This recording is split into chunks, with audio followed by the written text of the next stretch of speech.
만약에 말이죠. 내 모든 운명이 이미 정해져 있다는 사실이 역설적이게도 나를 완전히 자유롭게 만들어준다면 어떨 것 같으세요? 오늘은 바로 이 개욕신학의 아주 흥미로운 역설에 대해 한번 깊이 파고들어 보려고 합니다. 네, 바로 이 질문, 정해진 운명이 어떻게 세상을 바꿀 자유의 열쇠가 될 수 있는가? 이게 오늘 이야기의 핵심인데요. 언뜻 들으면 말이 안 되는 것 같잖아요. 어떻게 그럴 수 있는지 지금부터 차근차근 따라가 보겠습니다. 자, 그 답을 찾으려면요, 먼저 우리가 어떤 상태에 있는지부터 알아야 합니다. 이 신학에서는 인간의 근본적인 상태를 고장난 나침반에 비유하는데요. 이게 무슨 뜻일까요? 이 전적 타락이라는 말이 우리가 영화에 나오는 악당처럼 엄청나게 사악하다 이런 뜻은 아니에요. 그게 아니고요. 우리의 모든 부분, 그러니까 생각하는 이성이나 무언가를 결정하는 의지, 심지어 감정까지 전부 다 죄의 영향을 받아서 재기능을 못한다는 거죠. 비유가 아주 기가 막힌데 고장난 나침반을 생각해 보세요. 바늘이 막 제멋대로 돌잖아요. 북쪽이 어딘지 도저히 못 찾죠. 그것처럼 우리 스스로의 힘으로는 하나님이라는 올바른 방향, 그 북쪽을 가리킬 수도 찾아갈 수도 없다는 겁니다. 성경에서도 이 변화를 암시하는 부분이 있어요. 바로 이 명령의 변화인데요. 아담에게는 땅을 다스리고 정복하라 라는 아주 적극적인 명령이 주어졌거든요. 그런데 노아의 시대에 와서는 그 부분이 쏙 빠집니다. 이건 뭘 의미할까요? 바로 인류가 타락 이후에 세상을 올바르게 다스릴 수 있는 그 본래의 능력을 잃어버렸다는 걸 상징적으로 보여주는 거죠. 자, 그럼 생각해 보세요. 우리 안에 있는 나침반이 고장났어요. 그럼 어떻게 해야 할까요? 당연히 해결책은 우리 내부가 아니라 외부에서 와야만 하겠죠? 스스로는 길을 찾을 수 없으니까요. 바로 이 지정에서 오직 은혜, 라틴어로는 솔라 그라티아라는 아주 중요한 개념이 등장합니다. 구원이라는 게 우리가 뭘 잘해서 어떤 자격이 있어서 얻는 게 아니라는 거예요. 이건 그냥 전적으로 주어지는 선물이라는 거죠. 정말 놀라운 건 심지어 믿음조차도 우리가 만들어내는 능력이 아니라 그 선물 꾸러미 안에 함께 들어있는 일부라고 본다는 점입니다. 아니, 어떻게 그럴 수가 있지? 싶으실 텐데요. 이 선물이라는 개념을 제대로 이해하려면 먼저 하나님과 시간의 관계를 어떻게 보는지 알아야만 합니다. 한번 상상해 보세요. 우리는 시간이라는 거대한 강물에 휩쓸려 내려가는 존재잖아요. 하지만 하나님은 그 강둑에 서서 강의 시작부터 저 끝까지를 한눈에 동시에 보고 계신다는 겁니다. 마치 CCTV 관제실에서 수많은 모니터를 동시에 보는 것처럼 말이죠. 자, 여기 모니터에는 강가의 모세가 보이고 저쪽 모니터에는 종교개혁이 한창이고 또 다른 모니터에는 바로 지금 이 설명을 듣고 있는 여러분의 모습이 비치고 있는 거예요. 하나님에게는 이 모든 게 과거, 현재, 미래가 아니라 하나의 영원한 현재 속에서 동시에 펼쳐지는 장면이라는 겁니다. 이게 핵심이에요.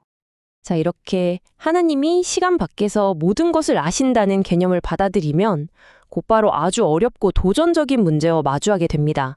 바로 예정이라는 역설이죠. 한번 논리적으로 따져볼까요? 첫째, 하나님은 시간 밖에서 모든 걸 아신다. 둘째, 인간은 고장난 나침반이라 스스로 선을 선택할 수 없다. 자, 이 두 가지 전제를 합치면 어떤 결론이 나오죠? 네, 결국 하나님이 은혜를 통해 구원할 사람을 미리 주권적으로 선택하신다는 결론에 이르게 되는 겁니다. 이걸 예정이라고 부르는 거죠. 바로 이 지점에서 아마 대부분의 사람들이 똑같은 질문을 떠올릴 거예요. 아니, 잠깐만, 모든 게 다 정해져 있다고? 그럼 내가 뭐하러 착하게 살고 열심히 노력해야 하는 건데? 정말 날카로운 질문이죠. 그리고 이게 바로 이 교리가 받는 가장 큰 오해이자 가장 거대한 반론입니다. 그런데 말이죠, 이 질문에 대한 대답은 우리가 생각하는 것과는 전혀 다른 방향을 가리킵니다. 이건 정말이지 완전한 생각의 전환을 요구해요. 그렇다면 이 믿음을 가진 사람들을 움직이는 힘은 뭘까요? 구원받았으니 이렇게 살아야 해 하는 어떤 의무감? 아니요, 그게 아닙니다. 그럼 잘못 살면 벌 받을 거야 하는 두려움? 그것도 절대 아니고요. 이 신학이 제시하는 행동의 동력, 그 엔진은 딱 한 단어로 요약됩니다. 바로 감사. 그것도 그냥 감사가 아니라 온몸을 압도하는, 주체할 수 없는 그런 감사입니다. 이게 어떻게 작동하냐면 일종의 연쇄 반응 같은 거예요. 첫 번째 단계는 깨달음입니다. 아, 나는 아무 자격이 없는데 이런 엄청난 구원의 선물을 거저 받았구나. 이 깨달음은 곧바로 두 번째 단계, 즉 말로 표현할 수 없는 거대하고 압도적인 감사로 이어지죠.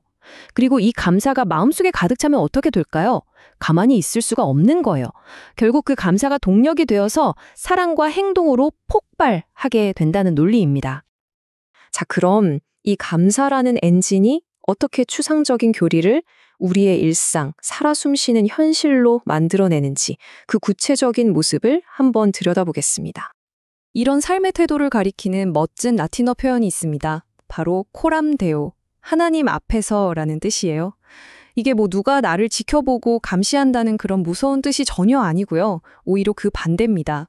내가 하는 모든 일, 밥 먹고 일하고 잠자는 아주 평범한 일상까지도 하나님 앞에서 하는 소중하고 의미 있는 일이 된다는 그런 놀라운 관점의 전환을 의미하는 거죠.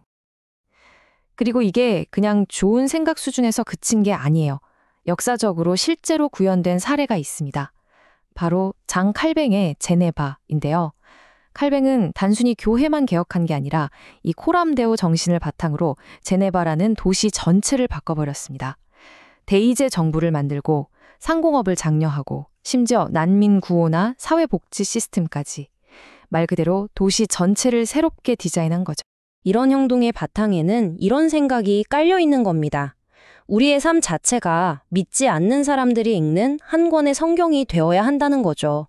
화려한 말이 아니라 살아내는 삶으로 보여주는 것, 그게 진짜라는 겁니다.